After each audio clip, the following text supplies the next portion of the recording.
we absolutely love Texas, the people, the food, just the very, traditional culture and all of that. We just really love it out here. So happy to be here. Wonderful. So tell us a little bit about the story behind the business. I know that you have kind of an interesting brand, and you've built that based on some of your former employment that you've had. And so just give me a kind of a quick background of how you got started in that, and what your journey was. Yeah, so my primary background is claims adjusting, and in 2020, I decided I'm tired of claims. I want to try something new. So I got into mortgage processing, and I really enjoyed it because I'm so used to, talking to people who are angry. Now I'm talking to people who are clear to close, and you're moving into your home. You're getting that cash back on that refinance. Like everything was golden. And then Chris, just randomly this one day, I get this email and it has business update group 2. So I'm like, what the heck is that? And I'm going through the names to see if I recognize anybody. I know 1 or 2 people. I'm like, this is so weird. So I get on that call and it's like 50 of us on the call and tell me why they laid us off. No. And they muted us so we couldn't say anything. We couldn't cuss. We couldn't do anything. Like after the call, they said, thank you for your service, and your access is going to be cut. No lie, before I even hung up the phone, my access was completely cut off. So was that a Zoom call or just a phone call? It was a Zoom call. Oh, wow. I'm like, y'all are so ghetto. And the company is small enough to where I'm like, y'all could have been a little bit more transparent, Yeah. But anyways, so they end up laying us all off. So the next morning, I'm just like, well, what the heck am I going to do? I don't have a job. What am I going to do? And my whole morning routine was shot. You make your coffee, you look at your emails, you delete the emails because you're not going to respond. Like my whole morning routine was just completely shot, and it pissed me off. Like I didn't know what to do. So I kind of sat, I was depressed for a little bit, but I have to say the one thing that kind of snapped me back into it was my coffee. Coffee is my indication that it's time to get your day started. And after that, I had not had my coffee because I was so pissed off, but fixed my cup of coffee, and it dawned on me like, you know what? I'm experiencing happiness in this mug right now. And I think I could maybe, share this happiness in a mug with other people. So started looking up how to start a coffee company, and now we're here.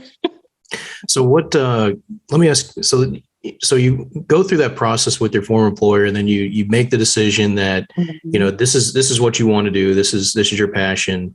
What was that next step that you took? Like, how did you even, figure out the best way to find like roasteries and, the product itself? And then, how did you match that with, the packaging, and then, everything that goes into, the shipping process of all that? What was your process to get there? Man, okay. So first of all, lots and lots and lots of research. So everybody nowadays is doing the whole drop shipping thing. But for me, I don't really like that because I don't get to add me to the package. I don't get to add the branding. I'm not, when you do the drop shipping, you're not really involved, which is cool for some people, but for me, not so much. There were roasteries that did drop shipping. There were some that would just send you like the beans and you roast them yourself. I'm not at that level yet. But basically I just started research. What do I need to do to start a coffee company? And the first step is, of course, you want to get all of your permits, license, EIN number, the basic stuff that you need to start a business. But when it comes to coffee, the first thing you need to do is find a roastery. And I emailed some out here.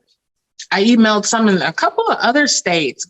Everybody had their different requirements. Some wanted $5,000 up front. Some wanted, your whole business plan. Look, I'm just jumping in. I don't have none of that. So I was able to find one roastery that was like, oh, we'll send you some samples and you let us know if you like them or not. And what they sent me was absolutely bomb. I'm not telling y'all who it is because they're mine. Mm-hmm. And yeah, we've been together ever since. So once you have your permits and your EIN number, your website, your roastery, you're pretty much good to go. And then with the packaging, you can do all of that yourself. So all of my packaging, I do. Of course, social media, I do all of that. And yeah.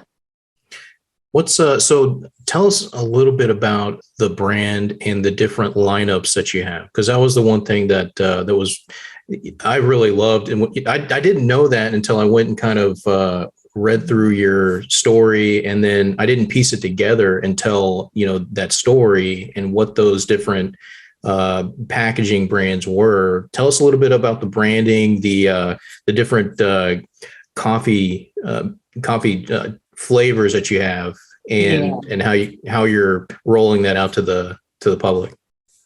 So what's unique about Roastic is, in addition to the coffee being bomb as hell, let me just say that, all of my coffees are named after things that we say at work. So like per my last email, call IT, not working OT, cold brew, they're all named after things that we say. So I know like most coffee companies, they'll have their coffees divided up by different roast and all of that and filtered. Mine, this is what it is, So as far as how I come up with the names, Chris, I literally sit at work and while I'm handling claims, I'm thinking of coffee names.